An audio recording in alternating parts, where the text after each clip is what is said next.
So instead, we would set up a filter.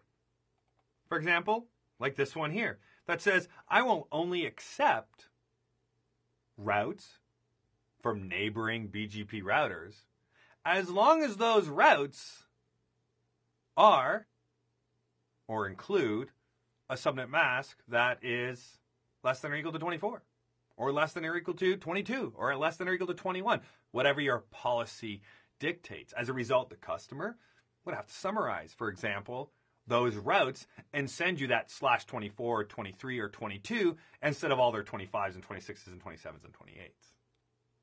So you can see where that can come in handy from a filtering perspective in order to control the size of routing tables, as an example.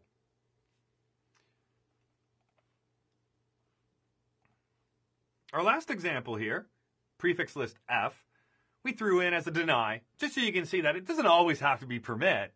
We're going to have deny statements as well. And in this example, we're saying we're denying 10110/26 greater than or equal to 24. So let's do this one without using our chart. Let's go through this process in our head, as we'd be expected to do maybe in an exam environment, if we were exam bound. Maybe on a scratch pad. So we'll do a little bit of scratching on the page here, like as if it's our scratch pad, but we'll try our best to do pretty much everything in our head that we can. So first and foremost, is there a GE or LE? Yes, there is. Which means that we now have to define the range. We have to figure out what that range is that we have here. So we take this subnet mask, put that right here, and we're going to subtract it from the all 255s. So 26, what is that? That's 255, 255, 255, 26. That would be 192. That's what that would be. 192. All right, so let's do the subtraction. And when we have 0, 0, 0, dot, 255 minus 192 is 63. So that's our new subnet mask. Or, pardon me, that's our wildcard mask. Now what do? We need to figure out the range of values. So we start off at 10.1.1.0. That's the first address. We add to that our wildcard mask. And that's going to give us our ending IP now, which is going to be 10.1.1.63. So let me label this as a start IP and end IP. So there's our complete range. That is our complete range here that we've identified.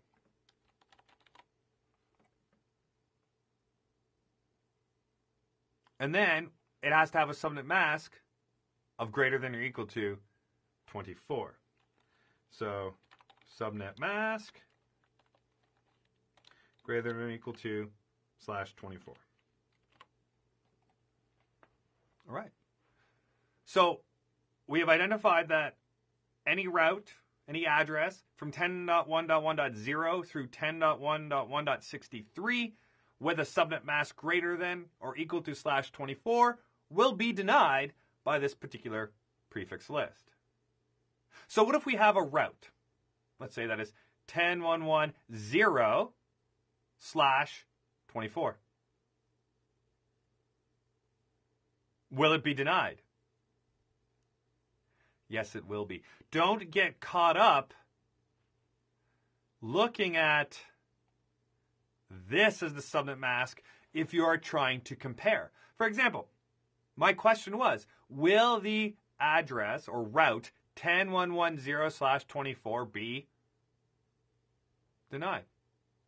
If you looked at this and said, oh, no, not at all, because it says 10.1.1.0/26, that's incorrect. Because you have to remember, because of the GE, we have a range. We have a range. And the range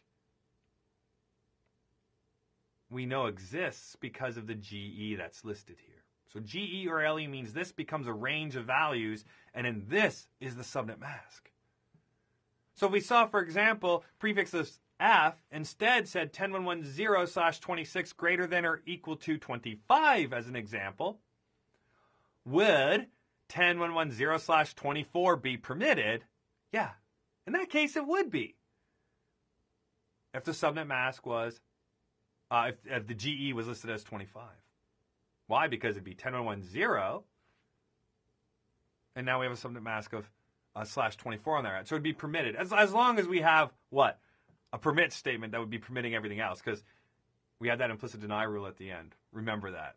And that implicit deny rule will make sure that everything that every route or address that doesn't match an entry in that prefix list will be denied.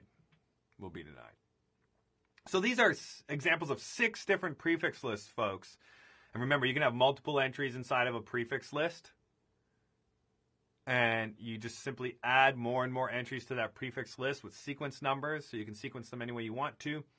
And they just have to have the same name, meaning they're in that same prefix list.